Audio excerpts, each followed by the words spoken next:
Hi, welcome back to Basement Backgammon. On this episode, we're going to be talking about a very small travel case, which I don't have a lot of information on. My feeling is this travel case was done in the 60s. There's a couple of reasons why I think this, possibly the 70s, but somewhere in that time period. I don't think it's older than that. And I'll go into some of the reasons of how I have an inkling of dating this in just a minute. But first, let's just talk a little bit about the exterior of the case. So it is a light, very light wooden case. It's made of very thin wood, so not heavy at all. It's got older style clasps on it, but not that old. I'm not 100% sure.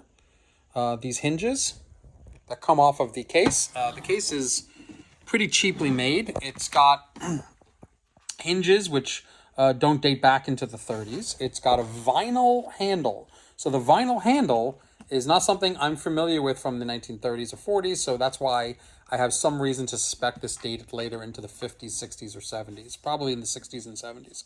Also, somebody wrote on it backgammon in a pen, sort of a gold pen, and they wrote it on both sides.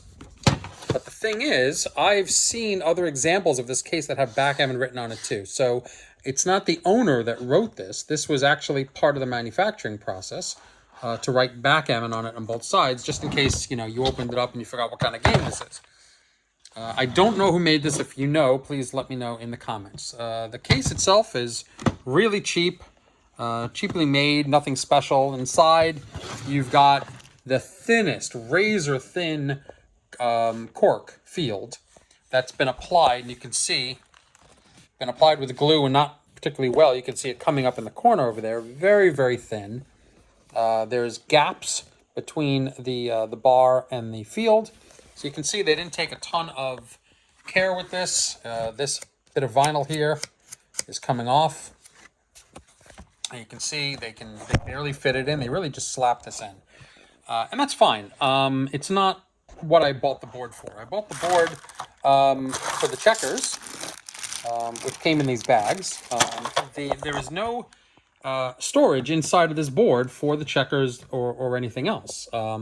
It came with these cardboard cups. And inside the cardboard cups, it came with very small dice, which are probably... They probably came with the board originally. It's probably original to the board.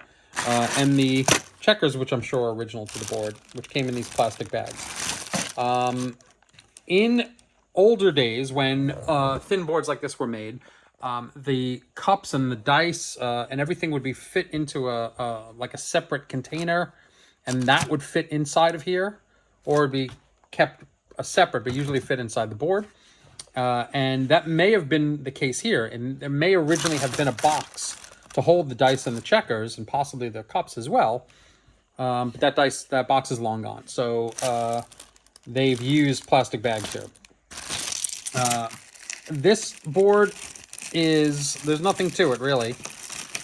This was meant as a commercial board to be sold cheaply, probably in a drugstore or something like that, which is probably actually why it says backgammon on the exterior, because when it's put onto the shelf, there needs to be some sort of advertising to say, hey, this is a backgammon game. If you're interested in backgammon, you can buy this. It's probably very cheap to buy at the time. The checkers are very, very thin. They're 1 1/4 inch checkers, but they're thinner than normal. They're almost chip-like. And as you can see, there's a big gap in the 6 across test. I'm not going to set the whole thing up because I don't play on this board. It's not why I got it. I just got it as sort of an interesting example of advertising. I definitely did not pay a lot for this. I don't remember what I paid, but I promise you I would not have paid a lot for this.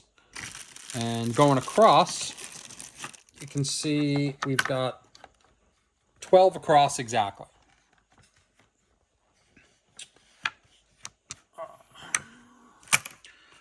So anyway, this is a very quick video. There's not much to show here. It's an interesting idea to write the word backgammon as an advertisement to put it on the shelf. Otherwise, very cheaply made board, paper cups, crappy little dice, and thin Catalan checkers. The Catalan checkers are not cheap, at least they are not nowadays, but still they are small and thin, and even today wouldn't command a ton of value. I would say this set of checkers may go for $100, possibly, maybe even less. People like thicker checkers, as do I. Anyway, I hope you enjoyed this little look into this little travel board, and I will see you again soon. Like and subscribe for more content. Thanks.